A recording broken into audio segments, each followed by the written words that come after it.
My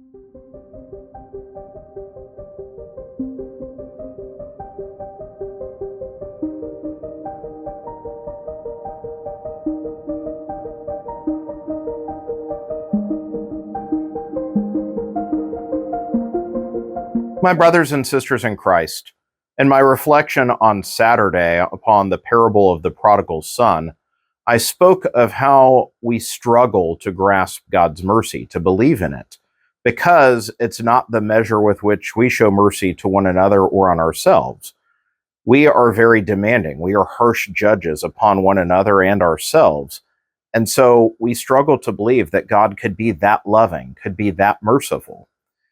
In the same way, we hear in the first reading today, and the gospel refers back to it, the story of Naaman the Syrian and his healing.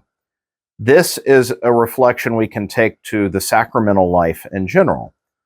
Naaman comes with his leprosy, he's seeking healing, and so he's willing to travel afar to the great prophet to seek healing, and he's clearly expecting something elaborate, in a sense, the kind of light show and parlor tricks for a spectacular miracle. And instead, his prescription is given as this to wash in the Jordan River. And he turns his nose up on it. To him, the Jordan River is not an impressive body of water. He has access to better waters at home. And so he doesn't want to do it. It doesn't impress him until his servant says, "You would have done something amazing, something spectacular if the prophet had asked you. Will you not even try? Will you not do this?" And of course, he's healed once he does so. And it points to the fact that we can lose track of what the sacraments are for. We can grow very familiar with them, whether it's receiving Holy Communion, the sacrament of penance, observing baptisms and weddings, and all of these things. And they are meant to be very tangible and familiar to us. What do I mean? So if the sacraments are God's bestowing of grace upon us, the spiritual life, and particularly grace, is something invisible to us. It's intangible. And so we can struggle to have faith in it.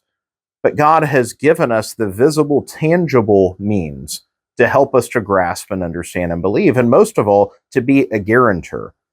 And I can't understate or overstate enough how important the sacraments as guarantors are.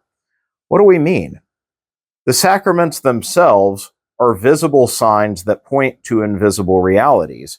And so another sign points to a reality external to it, but the sacraments contain the very thing they signify. And so in baptism, the cleansing that happens is externalized, symbolized through the washing with water that happens.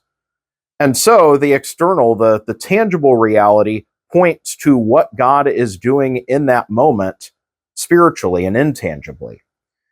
This is important because the sacraments have objective form. For anyone who approaches the sacraments with the right, the approved disposition, and the minister of the sacrament does what is prescribed, there is no question of whether it works or not. A valid sacrament does what it says every time.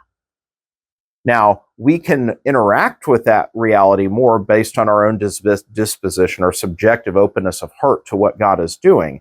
But nonetheless, that doesn't mean that the sacrament works or doesn't work. It works. And so this is meant to be a great comfort for us, that the sacraments, we need not search. I need not wonder whether God has forgiven me. If I go to confession, if I go and confess my sins, not holding intentionally things back that are important, if I go and sincerely seek the forgiveness of God and the sacrament of penance, it is given. It's not, did he forgive me? It is given. This is the comfort of the sacraments given to us. Baptism is real. Marriage is real. Confession is real. The Eucharist. If a valid priest confesses the Eucharist, and it is really the body and blood, soul, and divinity. Not sometimes, not maybe based on whether the priest is good or not. If a validly ordained priest validly celebrates the sacrament of the Eucharist, then we can be assured, guaranteed, that the bread and wine have become the body and blood of Christ. We know that it is him. that we receive. And so, this Lent, sometimes we chase the things that seem so far out of reach, the things so radical extreme, but may we return to the bread and butter of the practice of our faith, which are the most powerful things in the world, are given to us, accessible at our fingertips in the sacraments. God's love, his mercy, his grace bestowed upon us, more powerful than anything else under the sun. May we avail of ourselves of them with faith and fullness of heart. May God bless you all.